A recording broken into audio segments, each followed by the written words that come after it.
ഈശോമിശിഹായ്ക്ക് സ്തുതിയായിരിക്കട്ടെ.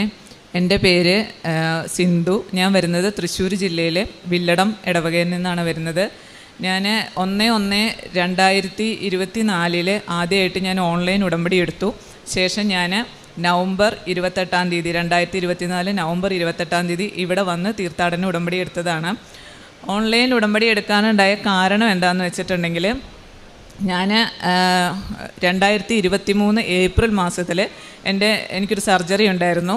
Uterus remove ചെയ്യുന്ന surgery ആയിരുന്നു. 3 മാസം ഒരു കുഴപ്പമില്ലാതെ അങ്ങ് കടന്നുപോയി. 3 മാസം കഴിഞ്ഞ് ഞാൻ ജോലിയൊക്കെ ചെയ്തു തുടങ്ങിയപ്പോൾ എൻ്റെ വയറ്റിൽ ഇങ്ങനെ വയറിൻ്റെ ഉള്ളിൽ അപ്പടി വേദന, നടുവിന് ഭയങ്കര വേദന. നടുവ് അല്ലെങ്കിൽ കുനിയാൻ പറ്റുന്നില്ല, നടുവ് മുഴുവൻ അപ്പോഴും വേദനയാണ്. ആ വേദന അങ്ങോട്ട് കൂടി വന്ന് അടുത്തുള്ള ഡോക്ടറെ പോയി കണ്ടു. അപ്പോൾ ഡോക്ടർ കുറച്ച് മരുന്നൊക്കെ നമുക്ക് എഴുതി തന്നു. പക്ഷേ മാറുന്നില്ല. ഈ സർജറി ചെയ്ത ഭാഗങ്ങളിലേക്ക് ആ വേദന കയറിയിട്ട് പെൽവിക്കിലേക്ക് അങ്ങോട്ട് വല്ലാണ്ട് ഇറങ്ങി. വയറിൻ്റെ ഉള്ളിൽ സഹിക്കാൻ വയ്യാത്ത വേദന, മൂത്രസഞ്ചിക്കൊക്കെ ഭയങ്കര വേദന, നടുവ് അനക്കാൻ പറ്റണില്ല. അങ്ങനെ വന്ന് സർജറി ചെയ്ത ഡോക്ടർ കുറച്ച് നോക്കി, സ്കാൻ ചെയ്ത് നോക്കി, പ്രത്യേകിച്ച് കാരണങ്ങളൊന്നും കിട്ടുന്നില്ല. അതിനുശേഷം വേറൊരു ആശുപത്രിയിൽ മാറി കാണിച്ചു. അവിടെ ചെന്ന് അവിടുത്തെ ഗൈനക്കോളജിസ്റ്റ്, സർജറി വിഭാഗം, പിന്നെ വന്ന് യൂറോളജി, പിന്നെ വന്ന് ഓർത്തോ, ഇവരൊക്കെ എന്നെ പരിശോധിച്ച് നോക്കിയിട്ടും കൃത്യമായിട്ടൊരു കാരണം കിട്ടുന്നില്ല. എന്നിട്ട് അവർ പറയണേ യൂട്രസ് സർജറി ചെയ്ത ഭാഗങ്ങളിലൊന്നും വേറെ കുഴപ്പങ്ങളൊന്നും കാണുന്നില്ല, നീർക്കെട്ടായിരിക്കണം, എന്തായാലും MRI സ്കാൻ എടുക്കാമെന്ന് പറഞ്ഞു. അങ്ങനെ എൻ്റെ നടുവിൻ്റെയും വയറിൻ്റെയും പെൽവിക്കിൻ്റെയും ഒക്കെ MRI എടുത്തു വന്നപ്പം എൻ്റെ നടുവിന് മാത്രമേ കംപ്ലൈൻ്റ് ഉള്ളൂ. നടുവിന് ബൾജിങ് ഉണ്ട്, അത് ആനുലാർ ടിയർ ഉണ്ട്, ഡിസ്ക് ഡെസിക്കേഷൻ ഉണ്ട്, കുറച്ച് ഭാഗത്ത് രക്തോട്ടത്തിൻ്റെ കുറവുണ്ട്, അങ്ങനത്തെ പ്രശ്നങ്ങൾ. വലതുവശത്തെ ഞരമ്പിന് നീർക്കെട്ടുണ്ട്. ഇത് മൊത്തം നീരായിട്ട് നടു മുഴുവൻ കിടക്കുകയാണ്. അതുകൊണ്ട് എനിക്ക് നടു ഒട്ടും അനക്കാൻ പറ്റില്ല. അതിൻ്റെ നീർക്കെട്ട് സൈഡിലേക്കൊക്കെ താഴത്തോട്ട് നന്നായി ഇറങ്ങിയിട്ടുണ്ട്. വയറിൻ്റെ ഉള്ളിൽ അവർ പറയണ വയറിൻ്റെ ഉള്ളിൽ മുഴുവൻ നീർക്കെട്ടാണ്. കാരണം MRIയിൽ നീർക്കെട്ട് കിട്ടില്ല, ബാക്കി എന്ത് രോഗം ഉണ്ടെങ്കിലും കിട്ടുമെന്ന് പറഞ്ഞു. അങ്ങനെ വയറിൻ്റെ ഉള്ളിൽ അവർ വയറ് തൊട്ട് നോക്കുമ്പം അവരെന്നോട് പറഞ്ഞു മസിലൊക്കെ വീക്കാണ്, അപ്പടി നീർക്കെട്ടാണ്. അപ്പോൾ ഇതിനി മാറാൻ വേണ്ടിയിട്ട് ഫിസിയോതെറാപ്പി ചെയ്യാമെന്ന് പറഞ്ഞു. കുറേ മരുന്നുകൾ അതിൻ്റെ ഇടയിൽ ഇംഗ്ലീഷ് മരുന്ന് കഴിച്ചുകൊണ്ടിരിക്കുന്നുണ്ട്. അത് കഴിഞ്ഞിട്ട് ഫിസിയോതെറാപ്പി ചെയ്ത് തുടങ്ങിയപ്പം എങ്ങനെയാണെന്ന് വെച്ചാൽ എൻ്റെ 2 കൈപ്പലകകളുടെ ബാക്കിൽ നടുവിന് ഒരു മിന്നൽ വീണു. കൈപ്പലക മുഴുവൻ വേദനയായി. ഇപ്പോൾ മൊത്തം ഒരു രോഗത്തിന് ചികിത്സിക്കാൻ പോയി വേറെ കുറച്ച് രോഗം കൂടെ കിട്ടിയ അവസ്ഥയായി. എനിക്ക് ഉണ്ടായിരുന്ന രോഗത്തിൻ്റെ അളവ് അങ്ങോട്ട് കൂടി, നടുവേന്ന് നീർക്കെട്ട് പിന്നെയും കൂടി. എനിക്ക് തീരെ അവസ്ഥയായി. എനിക്ക് ഇരിക്കാൻ വയ്യ, ഞാൻ വളഞ്ഞിട്ടാണ് നിൽക്കണേ. എനിക്ക് ഇരിക്കാൻ വയ്യ, നിൽക്കാൻ വയ്യ അധിക സമയം. പിന്നെ നടക്കാനൊന്നും പറ്റില്ല, അധികം ഒന്നും എന്നെക്കൊണ്ട് ഒന്നും ചെയ്യാൻ പറ്റില്ല. എൻ്റെ വീട്ടിലെ എല്ലാ കാര്യങ്ങളും എൻ്റെ അമ്മച്ചിയാണ് ചെയ്യുന്നത്, അല്ലാണ്ട് എനിക്ക് ഒന്നും തന്നെ ചെയ്യാൻ പറ്റില്ല. പക്ഷേ ആ സമയത്ത് ഞാൻ ബൈബിൾ വായിക്കും. ഞാൻ എങ്ങനെയെങ്കിലും നിന്നുകൊണ്ട് ഞാൻ ബൈബിൾ ഒരു സ്ഥലത്ത് പൊക്കത്തിൽ കയറ്റി വെച്ചിട്ട് ഞാൻ നിന്ന് ബൈബിൾ വായിക്കും. കൈ കുത്തിപ്പിടിച്ച് നിന്ന് ഞാൻ ബൈബിൾ വായിക്കും. ഞാൻ ജപമാല ചൊല്ലിക്കൊണ്ടിരിക്കും. ഏത് നേരവും പ്രാർത്ഥനയാണ്, രാവിലെ തൊട്ട് വൈകുന്നേരം വരെ. എനിക്ക് ഇത് മാത്രമേ ഉള്ളൂ, എന്നെ ഒന്ന് രക്ഷപ്പെടുത്താൻ പറഞ്ഞിട്ട്. അത് കഴിഞ്ഞിട്ട് അത് ഫിസിയോതെറാപ്പി ചെയ്ത് അധികമായിന്ന് കണ്ടു കഴിഞ്ഞപ്പോൾ അവരെന്നെ ആയുർവേദത്തിലേക്ക് കൊണ്ടുവന്നു. ആയുർവേദത്തിൽ വന്ന് അവർ പറഞ്ഞു മൊത്തം നീരാണ്, നമുക്ക് ധാര ഇടാമെന്ന് പറഞ്ഞു. ധാര ചെയ്ത് 5 ദിവസമായപ്പോൾ ആ ഡോക്ടർ പറഞ്ഞു ഇതുകൊണ്ടൊന്നും എവിടെ നിൽക്കില്ല, നമുക്കൊരു കാര്യം ചെയ്യാം, ഒഴിഞ്ഞിട്ട് കിഴി വയ്ക്കാമെന്ന് പറഞ്ഞു. അപ്പോഴും മാസങ്ങൾ കഴിഞ്ഞു തുടങ്ങി കേട്ടോ. എനിക്ക് രോഗം തുടങ്ങിയിട്ട് മാസങ്ങൾ കഴിഞ്ഞു തുടങ്ങി. അവിടെ നിന്ന് എനിക്ക് അവർ ഈ കിഴിയൊക്കെ വെച്ച് അവിടെ നിന്ന് ഒരു കുറച്ച് ദിവസം കഴിഞ്ഞപ്പോൾ അവിടെ നിന്ന് ആശുപത്രിയിൽ നിന്ന് വിട്ട് അടുത്ത റെസ്റ്റ് എടുക്കാൻ പറഞ്ഞ് വിട്ടു. തിരിച്ച് വീട്ടിലെത്തി 2ാമത്തെ ദിവസം മുതൽ എനിക്ക് ഭയങ്കര കഫക്കെട്ടും ചുമയും ജലദോഷവും, നിക്കക്കള്ളിയില്ല. ചെയ്തോടത്തോളം മുഴുവൻ വേസ്റ്റ്, വീണ്ടും നീര് മുഴുവൻ കയറിയപ്പോൾ എന്താണെന്ന് വെച്ചിട്ടുണ്ടെങ്കിൽ നമ്മൾ ഒഴിച്ചിൽ നടത്തിയതല്ലേ, മൊത്തം ഞാൻ തളർന്ന അവസ്ഥയിലായി. എനിക്ക് തീരെ വയ്യ. ഞാൻ നിവർന്ന് നിൽക്കില്ല, ഞാൻ വളഞ്ഞാണ് നിൽക്കണത്. മൂത്രസഞ്ചിയൊക്കെ എനിക്ക് വേദന കൊണ്ട് നിക്കക്കള്ളിയില്ല. ഈ വയറിൻ്റെ ഉള്ളിലത്തെ വേദന എനിക്ക് സഹിക്കാൻ പറ്റുന്നതിൽ അപ്പുറമായിരുന്നു. അതിൻ്റെ കൂടെ എൻ്റെ നട്ടല് മുഴുവൻ വേദനയാണ്, പുറം മുഴുവൻ എനിക്ക് വേദനയാണ്, എല്ലാ ഏപ്പുകളൊക്കെ എനിക്ക് വേദനയാണ്, മുട്ടിനൊന്നും എനിക്ക് ബലമില്ല. അങ്ങനെ അവിടെ നിന്ന് ഞാൻ അങ്ങനെ അപ്പോൾ ആ ഡോക്ടർ പറഞ്ഞു ഇനി വീട്ടിൽ തന്നെ കിടത്തിയാൽ മതി, ഇനിയിപ്പോൾ ഒന്നും ചെയ്യാൻ പറ്റില്ല, മരുന്ന് കുറച്ച് തരാമെന്ന് പറഞ്ഞു. അങ്ങനെ 2-3 മാസം കഴിഞ്ഞ് കഴിഞ്ഞപ്പോൾ ആ ഡോക്ടർ എന്നെ വീണ്ടും പറഞ്ഞു, എൻ്റെ വീട്ടിൽ നിന്ന് എൻ്റെ അമ്മച്ചിയും അല്ലെങ്കിൽ ആരെങ്കിലും പോകുന്ന ഡോക്ടറുടെ അടുത്തേക്ക് അവിടെ ചെന്ന് ഡോക്ടർ പറഞ്ഞു ഇനി നമുക്ക് കഷായം കൊടുത്തു തുടങ്ങാം, അല്ലാണ്ട് ഇനിയിപ്പോൾ വേറെ നിവൃത്തിയില്ലല്ലോ എന്ന് പറഞ്ഞു. കഷായം തന്നു തുടങ്ങി. എനിക്ക് ഒരു രക്ഷയില്ല. അങ്ങനെ 9 മാസവും കൂടെ കഴിഞ്ഞു. ഞാൻ എൻ്റെ അവസ്ഥ വളരെ ദയനീയമായി. കാറ്റഗിസം പഠിപ്പിക്കാൻ പോയിക്കൊണ്ടിരുന്ന അധ്യാപികയായിരുന്നു ഞാൻ. അതെല്ലാം നിർത്തി. പിന്നെ ഞാനൊരു ഫാർമസിസ്റ്റാണ്. ഇംഗ്ലീഷ് മരുന്ന് ഞാൻ കൈകാര്യം ചെയ്യുന്ന കുറേ വർഷത്തെ 10-25 വർഷത്തെ എക്സ്പീരിയൻസ് ഉണ്ട്. പക്ഷേ ഒരു മരുന്നിനും എന്നെ സുഖപ്പെടുത്താൻ പറ്റില്ല എന്നുള്ളത് എനിക്ക് മനസ്സിലായി. എൻ്റെ ഏറ്റവും വലിയ ഞാൻ പല രോഗങ്ങളും വന്നിട്ടുണ്ട്. പക്ഷേങ്കിൽ ഞാൻ തളർന്നു പോയപ്പോൾ എൻ്റെ നിസ്സഹായ അവസ്ഥ എനിക്ക് പറഞ്ഞറിയിക്കാൻ പറ്റില്ല. കാരണം എനിക്ക് ഇനി മുമ്പോട്ടൊരു ജീവിതമില്ലാന്ന് എനിക്ക് അങ്ങോട്ട് തോന്നി തുടങ്ങി. ഞാൻ എന്ത് ചെയ്യും ഈ അവസ്ഥയിൽ? ഇനി ഞാൻ എൻ്റെ അമ്മച്ചിയോട് ചോദിച്ചു, ഈ 45 വയസ്സിൽ മരിച്ചു പോയവരാരൊക്കെ ഉണ്ടോ നമ്മുടെ അവിടെ? ഇന്നൊക്കെ ഞാൻ അന്വേഷിച്ചിട്ടുണ്ട്. അത്രയും ഞാൻ നിരാശയിൽ അങ്ങോട്ട് പെട്ടു. എൻ്റെ അവസാനത്തെ ആശ്രയ കൃപാസനം മാതാവിനോട് ഞാൻ പറഞ്ഞു, പരിശുദ്ധ അമ്മേ എന്നെ കയ്യൊഴിയല്ലേ. ഞാൻ ഒറ്റ ദിവസവും മുടങ്ങാതെ ഞങ്ങൾ 4 പേരും ഞങ്ങളുടെ കുടുംബത്തിലുള്ള എല്ലാവരും ഞങ്ങൾ മുടങ്ങാതെ കുർബാന കാണുന്നവരും പള്ളിയായിട്ട് ചേർന്ന് നിൽക്കുന്നവരുമാണ്. പക്ഷേ എവിടെയോ എനിക്കറിയില്ല എപ്പോഴാണ് അമ്മ എന്നെ കൈയൊഴിഞ്ഞതെന്ന് ഞാൻ പരിശുദ്ധ അമ്മയുടെ അടുത്ത് ചോദിക്കും എന്താ എനിക്ക് പറ്റിയെന്ന്. അങ്ങനെ ഞാൻ ഈ 1/1/2024 ഉടമ്പടി ഓൺലൈനിൽ ഉടമ്പടി എടുക്കുകയാണ്. കാരണം എനിക്ക് ഇങ്ങോട്ട് വരാൻ പറ്റില്ല. എനിക്ക് ഇരുന്നിട്ടോ കിടന്നിട്ട് വരാം. വല്ല ആംബുലൻസിൽ എന്നെ കൊണ്ടുവരണം, അല്ലാതെ നടന്നിട്ടും ഇരുന്നിട്ടും വരാൻ പറ്റില്ല. പിന്നെ ഇവിടെ വന്നിരിക്കാനൊന്നും എനിക്ക് പറ്റില്ല. എനിക്കൊരു കൊന്ത ചൊല്ലി തീരുന്ന സമയം വരെ ഞാൻ കസേരയിൽ ഇരിക്കില്ല. അത്രയും എനിക്ക് പറ്റില്ല. എന്നിട്ട് അവിടുന്ന് ഞാൻ ഓൺലൈനിൽ ഉടമ്പടി എടുത്തു. ആദ്യത്തെ ഒരു 3 മാസം 90 ഈ 3 മാസം കഴിയുന്ന വരത്തേനും ഇങ്ങനെ രോഗം വന്നും പോയും എനിക്കൊരു സ്വസ്ഥതയില്ല. അതിൻ്റെ കൂടെ മരുന്നുകൾ കഴിക്കുന്നുണ്ട്, പെയിൻ കില്ലറുകൾ കഴിക്കുന്നുണ്ട്, അങ്ങനെ പോയിക്കൊണ്ടിരിക്കണേ. രണ്ടാമത്തെ ഞാൻ വീണ്ടും ഓൺലൈനിൽ പുതുക്കിക്കൊണ്ടിരിക്കുന്നുണ്ട് ഞാൻ. അപ്പോൾ ഞാൻ പുതുക്കുമ്പോൾ ഞാൻ മാതാവിനോട് പറഞ്ഞു, മാതാവ് എനിക്ക് പള്ളിയിൽ പോകണം, എനിക്ക് കുർബാന കാണണം, കുമ്പസാരിക്കണം, കുർബാന സ്വീകരിക്കണം, അതിന് എനിക്കുള്ള അവസരം ഒരുക്കി തരണം, എനിക്ക് അരമണിക്കൂർ കുർബാനയ്ക്ക് അവിടെ പോയിരിക്കാനുള്ള ആരോഗ്യം എനിക്ക് തരണം എന്ന് പറഞ്ഞു. അപ്പോൾ ഞാൻ പരിശുദ്ധ അമ്മയുടെ അടുത്ത് ഞാൻ വിവരം പറഞ്ഞിട്ട് ഞാൻ എൻ്റെ മോനോട് പറഞ്ഞു എന്നെ കൈപിടിച്ച് കൊണ്ടുക്കോ, കാരണം വണ്ടിയിലൊന്നും എനിക്ക് പോകാൻ പറ്റില്ല, പതുക്കെ നടന്നേ പോകാൻ പറ്റുള്ളൂ. ഞാൻ അങ്ങനെ കുർബാനയ്ക്ക് പോയി, കുമ്പസാരിച്ചു. അച്ഛൻ അതിനുള്ള സൗകര്യങ്ങളെല്ലാം ചെയ്തു തന്നു. അച്ഛൻ വീട്ടിൽ വന്ന് കുറേ പ്രാവശ്യം വെഞ്ചിരിപ്പും പ്രാർത്ഥനയൊക്കെ കഴിഞ്ഞതാണ്. എന്നിട്ട് ഞാൻ കുർബാന സ്വീകരിച്ചു. കുർബാന സ്വീകരിച്ച് കഴിഞ്ഞ് കുർബാനയ്ക്ക് പോയി തുടങ്ങിയപ്പോൾ എൻ്റെ രോഗത്തിൻ്റെ അളവിൽ വ്യത്യാസങ്ങൾ വന്നു തുടങ്ങി. അപ്പോൾ എനിക്ക് മനസ്സിലായി എന്നെ മാതാവ് ഏറ്റെടുത്തിട്ടുണ്ടെന്ന്. അങ്ങനെ ഒരു ദിവസം രാത്രിയിൽ ഞാൻ സ്വപ്നം കാണുകയാണ്. ഞാൻ കട്ടിലുമേ കിടക്കുമ്പം എൻ്റെ അടുത്ത് പരിശുദ്ധ അമ്മയും ഉണ്ണിയേശുവിനെ എടുത്ത് കയ്യിൽ പിടിച്ചിട്ട് പരിശുദ്ധ അമ്മ വന്ന് നിൽക്കുക.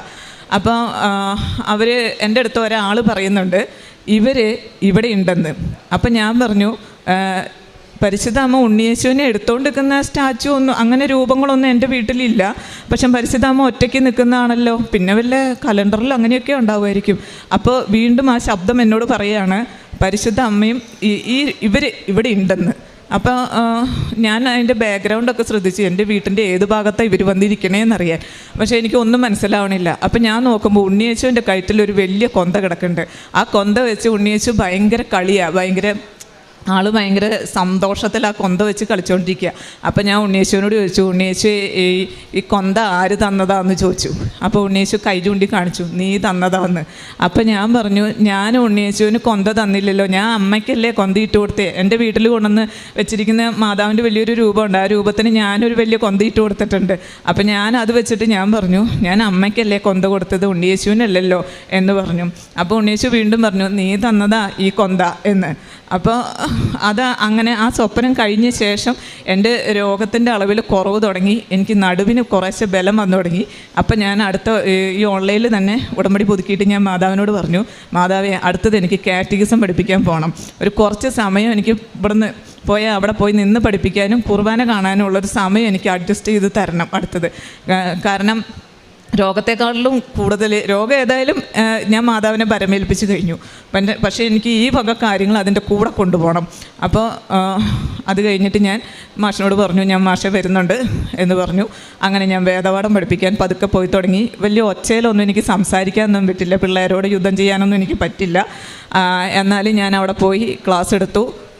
കുർബാനയും കാര്യങ്ങളൊക്കെ കഴിഞ്ഞ് വലിയ മീറ്റിങ്ങുകൾക്കൊന്നും ഞാൻ ഇരിക്കില്ല. ഞാൻ എന്നിട്ട് വേഗം തിരിച്ചിങ്ങോട്ട് പോരും. അത് അങ്ങനെ വന്ന് നടുവൊക്കെ ഒരുവിധം ഓക്കെ ആയി തുടങ്ങി. എനിക്ക് വേദനകളൊക്കെ കുറഞ്ഞു തുടങ്ങിയപ്പം ഞാൻ മാതാവിനോട് പറഞ്ഞു, അടുത്ത് എനിക്കൊരു 3 മണിക്കൂർ തുടർച്ചയായിട്ട് യാത്ര ചെയ്യാനുള്ള അനുഗ്രഹം എനിക്ക് തരണേ മാതാവേന്ന്. അപ്പം മാതാവ് എന്നോട് ചോദിച്ചു എവിടേക്ക് പോകാനാന്ന്. അപ്പം ഞാൻ പറഞ്ഞു എനിക്ക് കൃപാസനത്തിൽ പോകണം, ഉടമ്പടി എടുക്കണമെന്ന്. അങ്ങനെ ഞാൻ നവംബർ 2024 നവംബർ 28 ഇവിടെ വന്ന് ഞാൻ ഉടമ്പടി എടുത്ത് ഇപ്പം 3 മാസമേ ആയിട്ടുള്ളൂ. ഞാൻ ഇന്ന് പൂർണ്ണ ആരോഗ്യവതിയാണ്. എനിക്കിപ്പോൾ ഒരു രോഗവും ഇല്ല. എൻ്റെ എല്ലാ വേദനകളും മാറി. എന്നെ പരിശുദ്ധ അമ്മയും ഈശോയും എന്നെ ഒരുപാട് അനുഗ്രഹിച്ചു. അതിനുശേഷം അതിൻ്റെ കൂടെ എനിക്ക് വേറെയും കുറേ സൗഖ്യങ്ങൾ എനിക്ക് കിട്ടിയിട്ടുണ്ട്. അതിൻ്റെ കൂടെ വന്നേണേ എൻ്റെ വലത്തെ കൈക്ക് എൻ്റെ മകനെ പ്രസവിച്ച് 2ാമത്തെ പ്രസവം കഴിഞ്ഞപ്പം മുതൽ എൻ്റെ വലത്തെ കൈക്ക് ബലക്കുറവുണ്ട്. കൈ മുകളിലോട്ട് അങ്ങനെ പൊങ്ങില്ല. ഷോൾഡർ പെയിൻ എനിക്ക്. കൈ വിരലൊന്നും അങ്ങനെ അനക്കാൻ പറ്റില്ല, അധികം ഒന്നും ചെയ്യാൻ പറ്റില്ല. ഈ കൈ കൊണ്ട് വലത്തെ കൈ കൊണ്ട് എനിക്ക് അധികം പണിയെടുക്കാൻ പറ്റില്ല. ബസ്സിലൊക്കെ കയറി ഞാൻ മുകളിൽ കൈ പിടിച്ച് കഴിഞ്ഞാൽ പിന്നെ മറ്റേ കൈ കൊണ്ട് അത് പിടിച്ചിട്ട് വേണം താഴത്തോട്ടൊന്ന് ഇറക്കി കൊണ്ടുവരാൻ. അതുകൊണ്ട് ഞാൻ അങ്ങനത്തെ ഈ ബസ്സിലൊന്നും കയറി ഞാൻ മുകളിൽ കൈ പിടിക്കില്ല. വലത്തെ കൈ കൊണ്ടുള്ള പണികളൊക്കെ ഞാൻ കുറച്ചേ ചെയ്യുള്ളൂ. 19 വർഷമായി. ഇപ്പോൾ എൻ്റെ കൈക്കോ എൻ്റെ ഷോൾഡറിനോ ഒരു വേദനയില്ല. ഈ കൈ കൊണ്ട് ഞാൻ അന്തസ്സായിട്ട് എല്ലാ പണികളും ചെയ്ത് ജീവിക്കുന്നു. പിന്നെ അത് കഴിഞ്ഞ ശേഷം എനിക്ക് ഉപ്പൂറ്റി വേദന ഉണ്ടായിരുന്നു. കാലിൻ്റെ ഉപ്പൂറ്റി നിലത്ത് കുത്തില്ല, വലത്തെ കാലിൻ്റെ പ്രത്യേകിച്ച് എല്ല് പൊട്ടണ വേദനയാണ് ഉപ്പൂറ്റിയുടെ ഉള്ളിൽ. എന്നാലും ഞാൻ പള്ളിയിൽ പോകും. അങ്ങനെയായിരുന്നു. പള്ളിയിൽ നിന്ന് തിരിച്ച് വരുമ്പം കുറച്ച് എവിടെയെങ്കിലുമൊക്കെ നിന്ന് പിന്നെ ഞാൻ ഒക്കിച്ചാടി ചവിട്ടി അങ്ങനെയൊക്കെ ഞാൻ വരിക. അപ്പോൾ എൻ്റെ മനസ്സിൽ ഈ നമ്മളപ്പോൾ ഈ അങ്ങനത്തെ MCRൻ്റെ ചെരുപ്പ് ഇടുന്നത് എപ്പോഴും. അപ്പോൾ എൻ്റെ മനസ്സിലൊരു ആഗ്രഹമായിരുന്നു, നല്ല ചെരുപ്പൊക്കെ ഇട്ട് നടക്കണമെന്ന് ആഗ്രഹമുണ്ട്. മാതാവേ, ഇതൊന്നും നടക്കില്ല, ഇനിയിപ്പോൾ ഇതൊന്നും നടക്കില്ല. അത് തന്നെയായിരുന്നു എൻ്റെ മനസ്സിലുള്ള ചിന്ത. പക്ഷേ എൻ്റെ കാലിൻ്റെ ഉപ്പുറ്റി വേദനയൊക്കെ പൂർണ്ണമായിട്ട് മാറി. ഞാനിപ്പോൾ ഹീലൊക്കെ ഉള്ള ചെരുപ്പൊക്കെ ഇട്ട് നടക്കും. പിന്നെ ഷോൾഡർ പെയിനും എനിക്ക് ശ്വാസം മുട്ടലുണ്ടായിരുന്നു. കഫക്കെട്ട് വന്നു കഴിഞ്ഞാൽ എനിക്ക് ശ്വാസം മുട്ടലുണ്ടായിരുന്നു. ഇൻഹേലർ വെച്ച് വലിച്ചാണ് ഞാൻ ഇരുന്നിരുന്നത്. അതും എനിക്ക് മാറി. ഇപ്പം ഞാൻ ഇൻഹേലർ ഉപയോഗിക്കുന്നില്ല, എനിക്ക് ശ്വാസം മുട്ടലും ഇല്ല.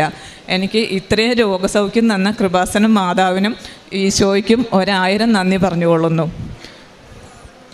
പിന്നെ കാരുണ്യപ്രവർത്തികളായിട്ട് ഞങ്ങളൊരു അനാഥ മന്ദിരത്തിലേക്ക് ഡ്രസ്സ്, സാധനങ്ങൾ, പിന്നെ മരുന്ന് എല്ലാം കൊടുക്കും. പിന്നെ പൊതിച്ചോറ് വേണ്ടവർക്ക് അത് ചെയ്തു കൊടുക്കും. പിന്നെ രോഗികളെ ഞാൻ സന്ദർശിക്കാൻ പോകുമായിരുന്നു. പിന്നെ ഒരു മുടങ്ങിക്കിടന്ന ഒരു സുവിശേഷ പ്രഘോഷണത്തിന് ഞാൻ പൈസ കൊടുത്തുകൊണ്ടിരുന്നത് മുടങ്ങിക്കിടക്കായിരുന്നു. അത് ഞാൻ ചെയ്തു തുടങ്ങി. പിന്നെ ഞാൻ ബൈബിൾ വായനയൊക്കെ അങ്ങനെ ഞാൻ അരമണിക്കൂറൊന്നും വായിക്കുന്ന ആളൊന്നുമല്ല. ബൈബിള് ഞാൻ മനസ്സിരുത്തി വായിച്ചു തുടങ്ങിയത് അച്ഛൻ്റെ ഈ യൂട്യൂബ് ആരാധനകളും പിന്നെ ആ ആരാധനയിലും പറയുന്ന ആ ക്ലാസ്സുകളിൽ പറയുന്ന കാര്യങ്ങൾ കേട്ട് ഞാൻ ബൈബിള് ശരിക്കും മനസ്സിരുത്തി വായിച്ചു തുടങ്ങി. അങ്ങനെ ബൈബിള് അതാണ് എനിക്ക് ഏറ്റവും പ്രത്യേകത തോന്നി. പിന്നെ കുറച്ചും കൂടെ ഞാൻ പ്രാർത്ഥനയിൽ കാലത്ത് എഴുന്നേറ്റിട്ട് കുറച്ച് പ്രാർത്ഥിക്കും. ഞാൻ അങ്ങനെയായിരുന്നു. പക്ഷേ ഇപ്പം ഞാൻ കുറച്ചും കൂടെ കൂടുതൽ നേരം വായിക്കും. ബൈബിൾ വചനങ്ങളൊക്കെ ഞാനിങ്ങനെ ആവർത്തിച്ച് ചൊല്ലിക്കൊണ്ടിരിക്കും. അങ്ങനെ പരിശുദ്ധമ്മയ്ക്കും തിരുക്കുമാരനും 1000 നന്ദി പറയാം. സങ്കീർത്തനം 84 അതിൻ്റെ 3-4 വാക്യത്തിൽ പറയും, എൻ്റെ രാജാവും ദൈവമായ സൈന്യങ്ങളുടെ കർത്താവേ, കുരുകൽ പക്ഷി ഒരു സങ്കേതവും മേൽ പക്ഷി കുഞ്ഞിന് ഒരു കൂടും അങ്ങയുടെ ബലിപീഠത്തെങ്കിൽ കണ്ടെത്തുന്നുവല്ലോ. എന്നേക്കും അങ്ങയെ സ്തുതിച്ചുകൊണ്ട് അങ്ങയുടെ ഭവനത്തിൽ വസിക്കുന്നവർ ഭാഗ്യവാന്മാർ. കർത്താവിനെ സ്തുതിച്ചുകൊണ്ട് കർത്താവിൻ്റെ കൂടെ ആയിരിക്കുന്നവർ ഭാഗ്യവാന്മാരെന്നാണ് പറയുന്നത്. കർത്താവിൻ്റെ സങ്കേതത്തിൽ കൂട് കണ്ടെത്തുവാനായിട്ട് നമുക്കെല്ലാവർക്കും ഈ ഉടമ്പടി പ്രാർത്ഥനയിലൂടെയും നമ്മുടെ വിശുദ്ധമായ ജീവിതത്തിലൂടെയും നമുക്ക് സാധിക്കട്ടെ എന്ന് പ്രാർത്ഥിക്കാം. ഈ ഒരു സാക്ഷ്യത്തിൽ മരണത്തെ മുന്നിൽ കണ്ട ഒരു സഹോദരിയാണ് ഇവിടെ നിൽക്കുന്നത്. സ്വന്തം അമ്മയോട് ചോദിച്ചു 45-ാമത്തെ വയസ്സിലൊക്കെ മരിക്കുന്നവരുണ്ടോ എന്നൊക്കെ സ്വന്തം അമ്മയോട് ചോദിച്ചുകൊണ്ട് സ്വന്തം മരണത്തെ മനസ്സുകൊണ്ട് അംഗീകരിച്ച ഒരാളാണ്. അപ്പോൾ ശാരീരികമായിട്ട് അത്രയും പീഡകളിലൂടെ കടന്നുപോയിക്കൊണ്ട് കർത്താവിൻ്റെ മുമ്പിൽ ഈ ഉടമ്പടി പ്രാർത്ഥനയിലൂടെ ഓൺലൈനിൽ ഇവിടെ വരാൻ പറ്റത്തില്ല എന്ന് മനസ്സിലാക്കിയ സമയത്ത് ഓൺലൈനിൽ പരിശുദ്ധ അമ്മയോട് ഉടമ്പടി എടുത്തുകൊണ്ട് കൃത്യമായിട്ട് അമ്മയോട് ആ ഒരു വിശ്വസ്തത കാത്ത് പാലിച്ചു, കർത്താവിനോട് പാലിച്ചു. പറയുകയാണ്, ഇന്നെനിക്ക് നേരെ നിൽക്കുവാൻ പറ്റുന്നുണ്ട്, ഇന്നെനിക്ക് പൂർണ്ണ ആരോഗ്യമുണ്ട്, എൻ്റെ കർത്താവിനെയും പരിശുദ്ധയെയും മഹത്വപ്പെടുത്താൻ വേണ്ടി എന്നോട് സാക്ഷിയാക്കി കർത്താവ് ഇവിടെ നിർത്തിയിട്ടുണ്ട്. നമ്മുടെ കർത്താവ് നമുക്ക് ദൈവമായിട്ടുള്ളപ്പോൾ അതിനേക്കാളും വലിയ ദാനവും സന്തോഷവും ഒന്നും നമ്മുടെ ജീവിതത്തിൽ ഇല്ല. അപ്പോൾ അതിനേക്കാളും വലുതാണ് പരിശുദ്ധ അമ്മയുടെ വലിയൊരു സംരക്ഷണം. ഇവിടെ ഈ കൃപാസന അവതാരമായ പ്രത്യക്ഷപ്പെട്ട പരിശുദ്ധ അമ്മ അനുഗ്രഹമായി, കൃപയായി, സാന്നിധ്യമായി എല്ലാവരുടെയും ജീവിതത്തിലുണ്ട്. പരിശുദ്ധ അമ്മ എപ്പോഴും നിങ്ങളുടെ കരങ്ങൾ പിടിക്കുന്നുമുണ്ട്. വിശ്വസ്തത കാണിക്കുന്നവരോട് പരിശുദ്ധ അമ്മ തിരിച്ചും വിശ്വസ്തത കാണിച്ചുകൊണ്ട് മാധ്യസ്ഥം വഹിക്കുന്ന വലിയൊരു ആരാധനയുടെ കൃപയുടെ ഇടമാണ് ഈ കൃപാസനം. എല്ലാവരും ഈ സാക്ഷ്യങ്ങൾ കാണുമ്പോൾ വീണ്ടും വീണ്ടും പ്രാർത്ഥിക്കുവാനും ഉടമ്പടിയിൽ ശക്തിപ്പെടുവാനും ജീവിതത്തെ നവീകരിക്കുവാനും ഒക്കെ നമുക്ക് സാധിക്കട്ടെ എന്ന് പ്രാർത്ഥിക്കാം. ദൈവത്തിൻ്റെ നാമം മഹത്വപ്പെട്ടതിന്, ഈ സഹോദരിയുടെ ജീവിതത്തിലൂടെ മഹത്വപ്പെട്ടതിന് കർത്താവിനെ മഹത്വപ്പെടുത്തി കരങ്ങളടിച്ച് ദൈവത്തിന് ഈശോയ്ക്കും കൃപാസനം മാതാവിനും നന്ദി പറയുന്നു. എൻ്റെ പേര് ഇനീസ് ജെ തൈക്കാട്ടിൽ. ഞാൻ വരുന്നത് തൃശ്ശൂർ അതിരൂപത കൊട്ടേക്കാട് ഇടവകാംഗമാണ്. ഞാൻ ഉടമ്പടി എടുത്തത് 2022 ജൂൺ 6-ാം തീയതിയാണ്. ജൂൺ 10-ാം തീയതിയാണ്. ഞാൻ ഉടമ്പടിയിൽ 6 നിയോഗങ്ങൾ എഴുതിയിരുന്നു. അതിൽ 3 നിയോഗങ്ങൾ എനിക്ക് സാധിച്ചു കിട്ടി. അത് സാക്ഷ്യപ്പെടുത്താനാണ് ഞാനിവിടെ ഇന്ന് നിൽക്കുന്നത്. ഇതിനു മുൻപായിട്ട് ഞാൻ 2019 കൃപാസനത്തെക്കുറിച്ച് ഞാൻ കൂടുതലായിട്ട് അറിയുന്നത്. എന്നെ ഇതിലേക്ക് ഇൻട്രൊഡ്യൂസ് ചെയ്തത് എൻ്റെ അനിയനാണ്. ഞാൻ കൃപാസനത്തെക്കുറിച്ച് മനസ്സിലാക്കാൻ വേണ്ടി കൃപാസനത്തിൻ്റെ വെബ്സൈറ്റിൽ കയറി 10 സാക്ഷ്യങ്ങൾ ഞാൻ കേട്ടു. ആ 10 സാക്ഷ്യങ്ങളും ഒന്നിനോടൊന്ന് മെച്ചമായിട്ടുള്ള സാക്ഷ്യങ്ങളായിരുന്നു. ഒന്നും നമുക്ക് മോശമായിട്ട് പറയാനായിട്ട് സാധിക്കില്ല. അതെന്നെ അത്ഭുതപ്പെടുത്തി. ഞാൻ എന്ത് ചെയ്തതെന്ന് വെച്ച് കഴിഞ്ഞാൽ ആ 10 സാക്ഷ്യങ്ങളും ഞാൻ ഡൗൺലോഡ് ചെയ്തെടുത്ത് പെൻഡ്രൈവിൽ കൊണ്ടുപോയിട്ട് വീട്ടിൽ വൈഫിനും കുട്ടികൾക്കൊക്കെ കേൾപ്പിച്ചു കൊടുത്തു. അവർക്കത് വലിയ ഒരു അത്ഭുതമായിട്ട് തോന്നി. കാരണം ഇവിടെ നടക്കുന്ന സംഭവങ്ങൾ അവർ നേരിട്ടിട്ട് അതിൽ കണ്ടുകൊണ്ടിരിക്കുക. അപ്പോൾ ഞങ്ങൾ തീരുമാനമെടുത്തു, ഒരു 3 മാസത്തേക്ക് ഓൺലൈൻ ഉടമ്പടി എടുക്കുക. 3 മാസത്തേക്ക് ഓൺലൈൻ ഉടമ്പടി എടുത്തു. ഏകദേശം 2019 നവംബർ ഡിസംബറിലാണ് ഞാൻ കൃപാസനത്തെക്കുറിച്ച് മനസ്സിലാക്കുന്നത്. ഒരു ഡിസംബർ മാസത്തിൽ ഓൺലൈൻ ഉടമ്പടി എടുത്തു. ഡിസംബർ, ജാനുവരി, ഫെബ്രുവരി ആ 3 മാസം ഞങ്ങൾ കടന്നു പോകുന്ന സമയത്ത് ഒരുപാട് അനുഗ്രഹങ്ങളാണ് ഞങ്ങൾക്ക് ഇവിടെ നിന്ന് കിട്ടിയത്. അപ്പോൾ ഞങ്ങൾ അതിൻ്റെ വെളിച്ചത്തിൽ ഞങ്ങളൊരു തീരുമാനമെടുത്തു, നീ നേരിട്ട് പോയിട്ട് ഉടമ്പടി എടുക്കുക, ഇവിടെ വന്ന് ലൈവ് ഉടമ്പടി എടുക്കുക.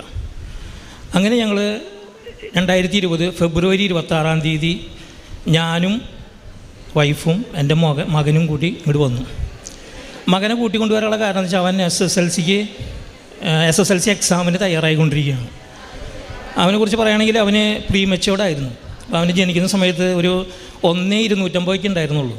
അതുകൊണ്ട് തന്നെ ചെറിയ കുട്ടികൾക്കുണ്ടാകുന്ന പ്രശ്നങ്ങളും പ്രതിസന്ധികളൊക്കെ അവനുണ്ടായിരുന്നു. കാരണം എന്നും പനി, ചുമ, അങ്ങനെ ഒരു 5ാം ക്ലാസ് 6ാം ക്ലാസ് വരെ അവൻ CBSE പഠിച്ചിരുന്നത്. അപ്പോൾ അവന് പഠിത്തത്തിൽ അവന് കോൺസെൻട്രേറ്റ് ചെയ്യാൻ പറ്റിയിരുന്നില്ല. ഞങ്ങൾക്ക് അവനെ പഠിപ്പിക്കാനും പറ്റില്ല. അങ്ങനത്തെ ഒരു അവസ്ഥയായിരുന്നു. 10ാം ക്ലാസ് വരെ അവൻ മെല്ലെ കയറി പോകുന്നു. 10ാം ക്ലാസ്സിൽ പാസ്സാവുമെന്ന് തന്നെ പേടിയായിരുന്നു. അപ്പോൾ അതുകൊണ്ട് ഇവിടെ വന്ന് അച്ഛനെന്ന് കണ്ട് ബ്ലെസ്സിങ് മേടിക്കാമെന്ന് വിചാരിച്ച് ഞങ്ങൾ പോകുന്നത്. അതിൻ്റെ ഒരു പ്രത്യേകത എന്ന് വെച്ച് കഴിഞ്ഞാൽ ഞങ്ങൾ 3 പേർക്കും ജോസഫ് അച്ഛനെ കാണാനും ബ്ലെസ്സിങ് മേടിക്കാനായിട്ട് സാധിച്ചു വന്നു. അതൊരു നിമിത്തമാണ്, അത് മാതാവിൻ്റെ ഒരു ഇടപെടലാണെന്ന് ഞങ്ങൾ മനസ്സിലാക്കി. തന്നെയല്ല, അന്ന് വൈഫാണ് ഉടമ്പടി എടുത്തത്. അപ്പോൾ ഈ വൈഫ് ഉടമ്പടി എടുത്തിട്ട് അതിൽ 6 നിയോഗങ്ങൾ എഴുതിയിരുന്നു. അതിൽ ഒരു 2-3 നിയോഗങ്ങൾ ഞങ്ങൾക്ക് സാധിച്ചു കിട്ടി. അതായത് ഒന്ന് ഇവൻ്റെ എക്സാമിൻ്റെ റിസൾട്ടായിരുന്നു. അവൻ എക്സാമിൽ ഒരു ആവറേജ് മാർക്കിൽ അവൻ പാസ്സായി. റിസൾട്ട് നല്ല റിസൾട്ടായിരുന്നു. അതുപോലെ തന്നെ അവൻ്റെ അഡ്മിഷൻ 3ാമത്തെ അലോട്ട്മെൻറ്റിൽ അവൻ്റെ അഡ്മിഷൻ ക്ലിയർ ചെയ്തു. അതുപോലെ മകളുടെ 2ാമത്തെ കുട്ടിയുടെ അഡ്മിഷനും അതുപോലെ തന്നെ അവളുടെ റിസൾട്ടും ഇതെല്ലാം ആ ഉടമ്പടിയിൽ ചെയ്തിരുന്ന കാര്യങ്ങളെല്ലാം വളരെ പെർഫെക്റ്റായിട്ട് ക്ലിയറായി. ഞങ്ങൾ ഉടമ്പടി എടുത്തിട്ട് 1 മാസം കഴിഞ്ഞ വഴിക്ക് ലോക്ക്ഡൗണായി. 2020 ഫെബ്രുവരിയിൽ ഉടമ്പടി എടുത്തു. 2020 മാർച്ചിൽ മാർച്ച് 22-ാം തീയതി ലോക്ക്ഡൗൺ ആയി. അതായത് ഒരു മാസം കഴിഞ്ഞ വഴിക്ക് തന്നെ ലോക്ക്ഡൗൺ ആയി. അപ്പോൾ എന്തുണ്ടായെന്ന് വെച്ച് കഴിഞ്ഞാൽ ഞങ്ങൾക്ക് ഇവിടേക്ക് വരാനോ കാര്യങ്ങൾക്കൊന്നും സാധിച്ചില്ല. 2 വർഷം കഴിഞ്ഞിട്ടാണ് ഇപ്പോൾ ഞങ്ങളിവിടെ ഉടമ്പടി പുതുക്കാനായിട്ട് വന്നത്. ഇതിനിടയിൽ ഞാൻ ബിസിനസ് ചെയ്യുന്നൊരു വ്യക്തിയാണ്. തൃശ്ശൂർ ടൗണിൽ ഹൈ റോഡിൽ എല്ലാവർക്കും അറിയാവുന്നതാണ്, തൃശ്ശൂരെ അറിയുന്ന ആളുകൾക്ക് അറിയുന്നതാണ്. ഹൈ റോഡ് എന്നാണ് ഏറ്റവും കൂടുതൽ ബിസിനസ് നടക്കുന്ന ഒരു സ്ഥലമാണ്. അവിടെ എനിക്കൊരു ബിസിനസ് ഉണ്ടായിരുന്നു, ഇത് ഫുട്വെയറിൻ്റെ ഒരു ബിസിനസ് ഉണ്ടായിരുന്നു. ഒരു 6 മാസത്തോളം അടഞ്ഞു കിടന്ന സമയത്ത് എന്തുണ്ടായെന്ന് വെച്ചാൽ അതിനുള്ളിലുള്ള എല്ലാ സാധനങ്ങളും നാശമായി പോയി. നമുക്കൊന്നും ചെയ്യാൻ പറ്റില്ല. അതിന് കോസ്റ്റ്ലി ആയിട്ടുള്ള കുറച്ച് ലെതർ ഗുഡ്സ് ആയിരുന്നു, അതുപോലെ ഈ പാർട്ടി വെയർ ഐറ്റങ്ങളൊക്കെ ആയിരുന്നു, കോസ്റ്റ്ലി ആയിരുന്നു. എല്ലാം പോയി. ഏകദേശം ഒരു 10-20 ലക്ഷത്തോളം കടബാധ്യതയിലേക്ക് വന്നു. തന്നെയല്ല, 2019 ഞങ്ങളിവിടെ വരുന്ന സമയത്ത് ഞങ്ങളുടെ ഭാഗോടമ്പടി നടന്ന് അതിൽ കുറച്ച് ബാധ്യത, ഈ ഷോപ്പ് എൻ്റെ പേരിലേക്ക് ആക്കാനായിട്ട് കുറച്ച് ബാധ്യത എനിക്ക് അതിലും കിട്ടിയിട്ടുണ്ടായിരുന്നു. ഇതെല്ലാം കൂടിയിട്ടാണ് 10-20 ലക്ഷത്തോളം രൂപ എനിക്ക് കടമായി മാറിയത്. തന്നെയല്ല, സ്വന്തമായിട്ടൊരു വീട് വേണമെന്നുള്ള ആഗ്രഹമുണ്ട്. 10 പൈസ കയ്യിലില്ല താനും. പക്ഷെ സ്ഥലം കെടുക്കുന്നുണ്ട്. പക്ഷേ ഈ സ്ഥലം വിൽക്കാനായിട്ട് നോക്കുമ്പോൾ ആർക്കും ഇത് വേണ്ട. കാരണം ഈ നോട്ട് നിരോധനവും അതുപോലെ തന്നെ പ്രളയവും കാര്യങ്ങളെല്ലാം കഴിഞ്ഞു വന്നപ്പോൾ ഇതാർക്കും വേണ്ട, ആരും മേടിക്കുന്നില്ല. അങ്ങനെ ഞങ്ങൾ ജോസഫ് അച്ഛനെ വന്നു കണ്ടു. ഏകദേശം ഫെബ്രുവരി മാസം അതിനുള്ളിൽ തന്നെ 2022 ജൂൺ 10-ാം തീയതി ഞാൻ ഉടമ്പടി എടുത്തിട്ടുണ്ടായിരുന്നു. അതിനുശേഷം ജോസഫ് അച്ഛനെ വന്ന് കണ്ട് 2023 ജാനുവരി 4-ാം തീയതിയാണ് ജോസഫ് അച്ഛനെ വന്ന് കാണുന്നത്.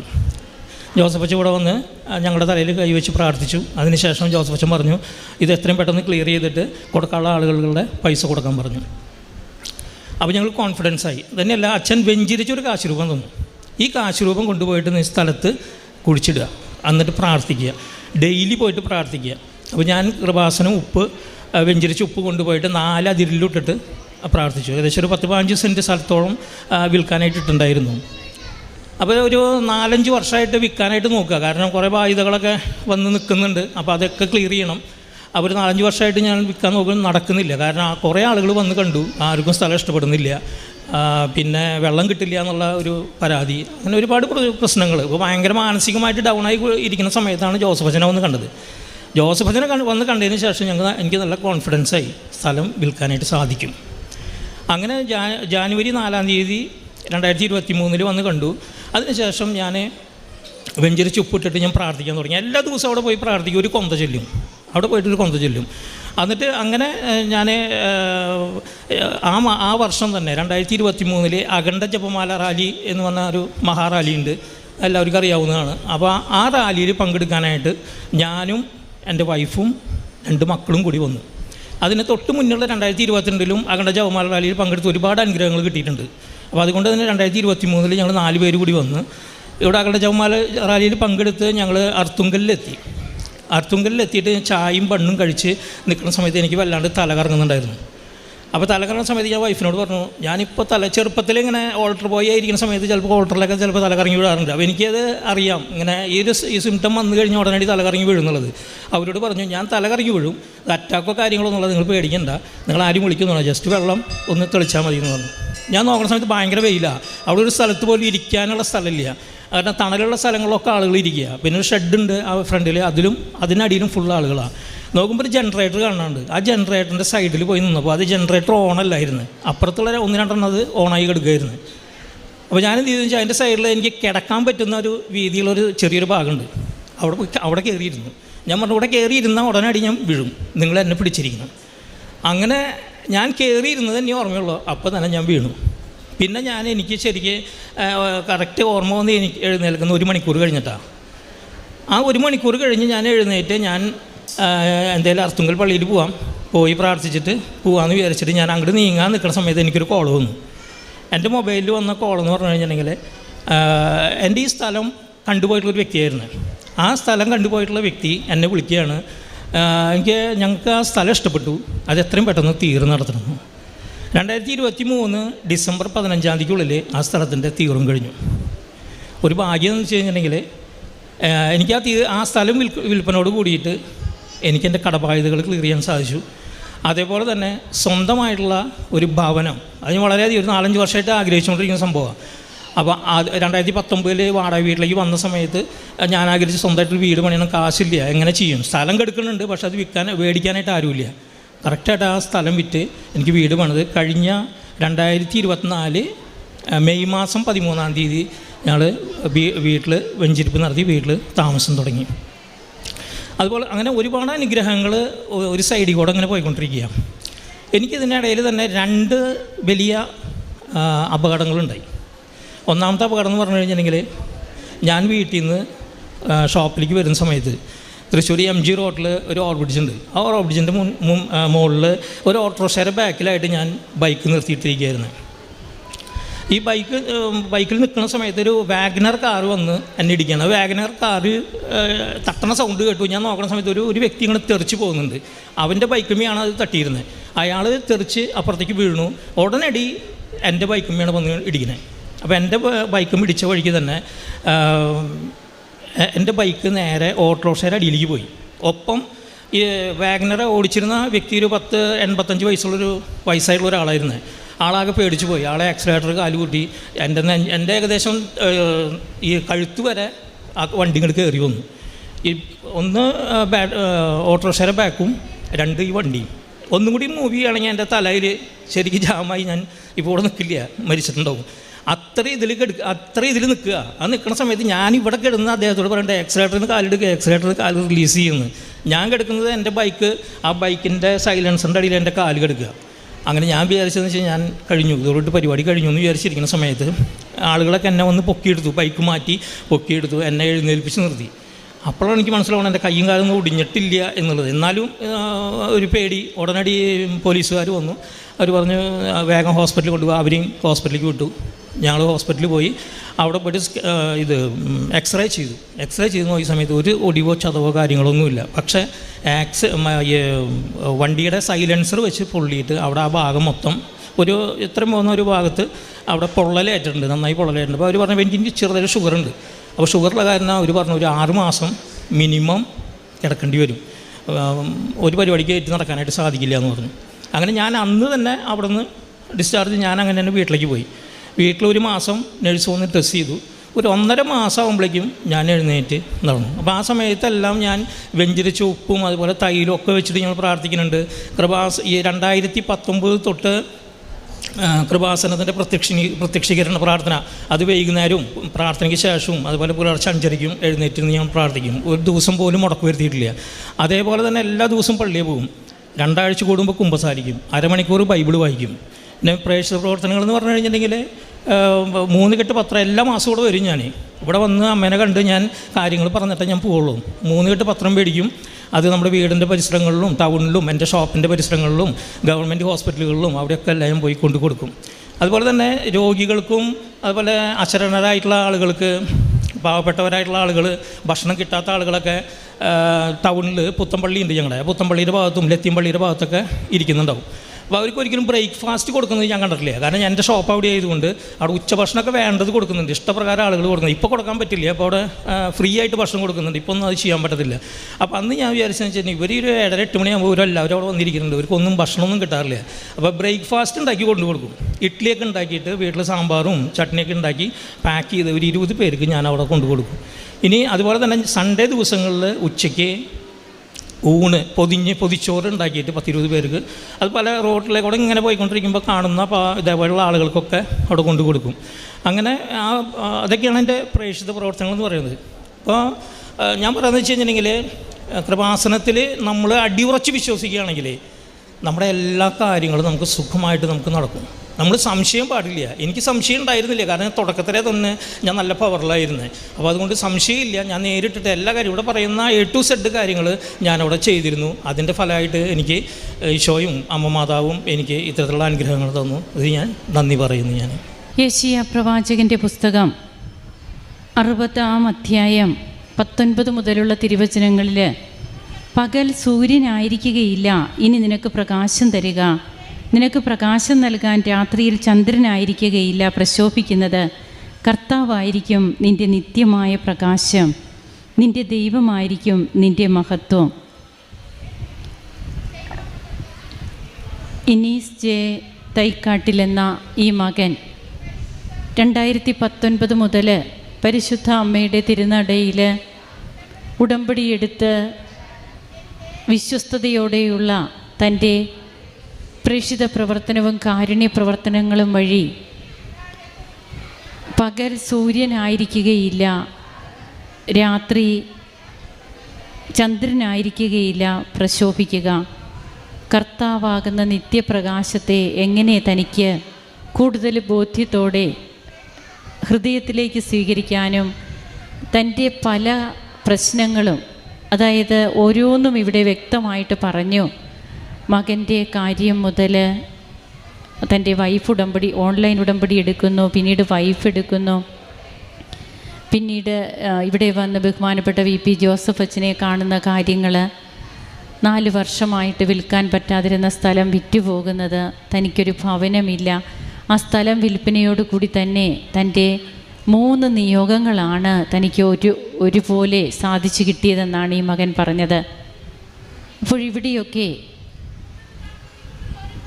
ഇവിടെ ഉടമ്പടി എടുക്കാൻ വരുന്നതിന് മുൻപ് തന്നെ കൃപാസനത്തിലെ സാക്ഷ്യങ്ങൾ, അത് താൻ എങ്ങനെയാണ് തനിക്കത് അനുഭവമായിട്ട് മാറിയത്, താനത് എങ്ങനെ തൻ്റെ ഫാമിലിയെ കൂടി കേൾപ്പിക്കുന്ന രീതിയിലൊക്കെ കാര്യങ്ങൾ ചെയ്തു.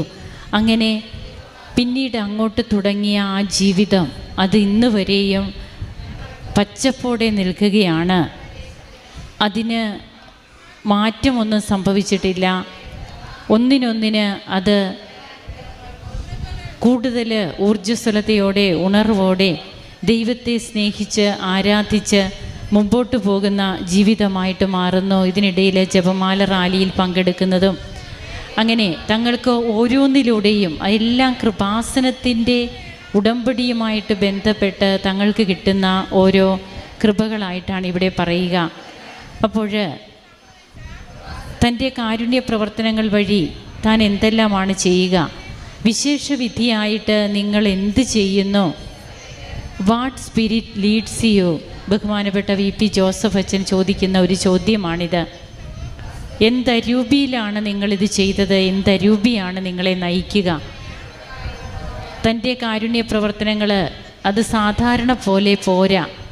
അപ്പോഴൊരു പടി കൂടി കടന്ന് ഓരോന്നും താൻ എങ്ങനെ ചെയ്യുന്നു, എത്രമാത്രമാണ് അതിന് വേണ്ടിയിട്ട് സമയവും ആരോഗ്യവും ഒക്കെ എടുക്കുക. നമുക്ക് പൈസ കൊടുക്കാൻ, അത് പൈസ ഉണ്ടെങ്കിൽ എളുപ്പമാണ് കൊടുക്കുവാൻ, ഇല്ലാത്തവരും കൊടുക്കുന്നുണ്ട്. പൈസ കൊടുക്കണമെന്ന് നാം ആരോടും പറയുന്നുമില്ല. എന്നാൽ നമ്മുടെ ആരോഗ്യവും സമയവും അത് മറ്റുള്ളവർക്ക് വേണ്ടി കൊടുക്കുന്ന രീതിയിലേക്ക് ആ ഒരു നിലപാടെടുക്കുക, ആ ഒരു മനോഭാവം വരിക. അതിലൂടെയൊക്കെ ദൈവത്തെ പ്രഘോഷിക്കുന്നവരാവുക, ദൈവത്തെ സ്നേഹിക്കുക. അങ്ങനെ തനിക്ക് കിട്ടിയ കൂടുതൽ ബോധ്യങ്ങളിലൂടെ എങ്ങനെയാണ് താൻ നിത്യപ്രകാശമായ ദൈവത്തെ തൻ്റെ ജീവിതത്തിൽ പ്രകാശിപ്പിക്കുന്ന ഒരു വ്യക്തിയായി, ദൈവം തന്നെ വഴി നടത്തുന്ന ഒരു വ്യക്തിയായിട്ട് തനിക്കിന്ന് തൻ്റെ ജീവിതം മാറിയത് എങ്ങനെയാണെന്നാണ് ഇവിടെ പറയുന്നത്. അങ്ങനെ കിട്ടിയ കൃപകൾക്കൊക്കെ നന്ദി പറയുന്ന ഈ മകൻ, കർത്താവ് എൻ്റെ ഇടയനാകുന്നു, എനിക്കൊന്നിനും കുറവുണ്ടാവുകയില്ല എന്ന 23-ാം സങ്കീർത്തനത്തിൽ സങ്കീർത്തകൻ ഉദ്ഘോഷിക്കുന്നത് പോലെ 2019 മുതൽ താൻ ഉടമ്പടി ജീവിതം നയിച്ചിട്ട് തനിക്ക് യാതൊരു കുറവും ഉണ്ടായിട്ടില്ല. എന്നാൽ തനിക്ക് കിട്ടിയ അപകടങ്ങൾ, അതായത് പ്രതിസന്ധികളും പ്രശ്നങ്ങളും ഒക്കെ ഉണ്ടാകുന്നുണ്ട്.